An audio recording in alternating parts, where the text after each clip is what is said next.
Brought to you by TechnoSpark 20 series smartphones. I'm superhuman. NOTA कोई चुनौती नहीं है और कांग्रेस बौखला गई या हार के कारण ताई नाराज नहीं है। ताई ने अपनी बात रखी है और ताई हमारी वरिष्ठ नेता है। आप देखिए उन्होंने खुद फॉर्म वापस लिया, फॉर्म वापस लेके वो बीजेपी में शामिल हुए। हमने कभी नहीं कहा कि आप बीजेपी में आए, वो स्वयं आए और उनका स्वागत है। हमने कभी ऐसा नहीं कहा, हम हर व्यक्ति से मिलते हैं और चाहे किसी भी पार्टी का हो, किसी भी दल का हो, क्योंकि हम उम्मीदवार हैं। हम अपना समर्थन लेने हर जगह जाते हैं और समर्थन लेने आप देख रहे हैं हम जनता के बीच में जा ही रहे हैं। मध्य प्रदेश में चौथे चरण का मतदान होना है और सबसे ज़्यादा चर्चा हो रही है इंदौर लोकसभा सीट की और एमपी तक की मौजूदगी है इंदौर में। बीजेपी के प्रत्याशी शंकर डलवानी हमारे साथ मौजूद हैं। बहुत बहुत स्वागत एमपी तक पर आपका। एक बार फिर टिकट मिला है, लेकिन इस बार मुकाबला किसका है, किसके साथ है बीजेपी का? देखिए, हम माननीय प्रधानमंत्री जी के नेतृत्व में जो हमने विकास के कार्य किए हैं उसको लेकर जनता के बीच में जा रहे हैं और जनता का आशीर्वाद ले रहे हैं। और जिस प्रकार हमारे पार्टी के नेतृत्व के मार्गदर्शन में काम चल रहा है, हमारे हजारों कार्यकर्ताओं की मेहनत से और इंदौर के देवतुल्य जनता से मुझे लगता है इस बार जीत का नया इतिहास बनाएंगे। लेकिन इस बार मुकाबला किससे है बीजेपी का? फाइट में कांग्रेस तो है नहीं, फिर आप चुनाव तो लड़ रहे हैं, लेकिन ऑपोजिशन में कौन है? देखिए, हम जनता के बीच में चुनाव में खड़े हुए हैं, जनता के बीच में जा रहे हैं, चुनाव गंभीरता से लड़ रहे हैं। जैसे हम चुनाव लड़ते हैं वैसे ही चुनाव लड़ रहे हैं और मोदी जी की योजनाओं को जन जन तक पहुंचा रहे हैं और जनता का आशीर्वाद ले रहे हैं। कांग्रेस कई सारे आरोप लगा रही है, लोकतंत्र की हत्या का आरोप लगा रही है, नोटा को लेकर काफ़ी बातचीत कांग्रेस कर रही है, उसको क्या चुनौती देख रही है बीजेपी? नोटा कोई चुनौती नहीं है और कांग्रेस बौखला गई या हार के कारण।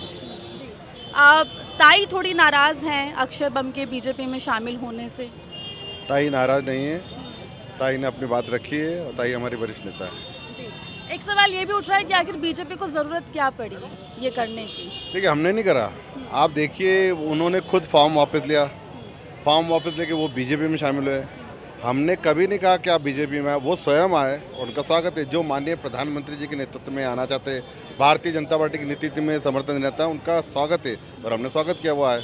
जी, आप लगातार यहाँ से सांसद भी रहे, एक बार फिर आपको टिकट मिला है। दिल्ली का सफ़र, उसको लेके भी कई सवाल उठे। देखिए, हमने इस शहर में पिछले कई वर्षों से बहुत सारे काम किए और ये जिस प्रकार से हर क्षेत्र में काम हुआ, इंफ्रास्ट्रक्चर, कनेक्टिविटी, रेल हो, रोड हो, एयर हो, एजुकेशन हो, हेल्थ हो, स्टार्टअप हो, आईटी हो, हर क्षेत्र में हमने काम किया है। और मैं कहूँ कि इंदौर पूरे देश में किसी भी शहर की ग्रोथ रेट माने तो 12% ज़्यादा नहीं है। हमारे इंदौर की जो ग्रोथ रेट है वो 14% है। ये शहर उम्मीदों का शहर है, मोदी जी के उम्मीदों का शहर, इसलिए यहाँ पर लोग मोदी जी के साथ हैं। जी बिल्कुल। अभी भी 14 उम्मीदवार जो हैं वो मुकाबले में हैं, निर्दलीय हैं। एक उम्मीदवार हैं अभय जैन, वो संघ से ही आते हैं। उन्होंने भी काफ़ी कुछ बयान दिए। उन्होंने कहा कि उनसे भी मुलाकात की गई थी बीजेपी नेताओं के द्वारा और टिकट वापस लेने को लेकर, नामांकन वापस लेने को लेकर बात की गई थी। हमने कभी ऐसा नहीं कहा, हम हर व्यक्ति से मिलते हैं और चाहे किसी भी पार्टी का हो, किसी भी दल का हो, क्योंकि हम उम्मीदवार हैं। हम अपना समर्थन लेने हर जगह जाते हैं और समर्थन लेने आप देख रहे हैं हम जनता के बीच में जा ही रहे हैं। आप सूरत में जिस तरीके से निर्विरोध रूप से बीजेपी जीत गई, खजुराहो में भी नामांकन रद्द हो गया, तो उसके बाद कई सारे सवाल जो हैं वो पूरी कार्यप्रणाली पर उठ रहे हैं। कांग्रेस लगातार जो आरोप लगा रही है उसके बारे में आप क्या कहेंगे? कांग्रेस को क्या जवाब देंगे? कांग्रेस को आत्ममंथन करना चाहिए, ये कांग्रेस की स्थिति ऐसी बनी क्यों, हुई क्यों। इस बार शंकर डलवानी जी चुनाव लड़ रहे हैं, कांग्रेस भी मैदान में नहीं है। मार्जिन को लेके हमेशा चर्चा होती है, क्या लग रहा है इस बार?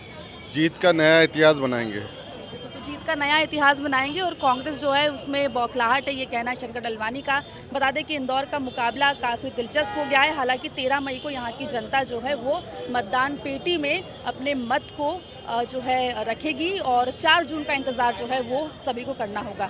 एमपी तक के लिए इंदौर से आकांक्षा ठाकुर।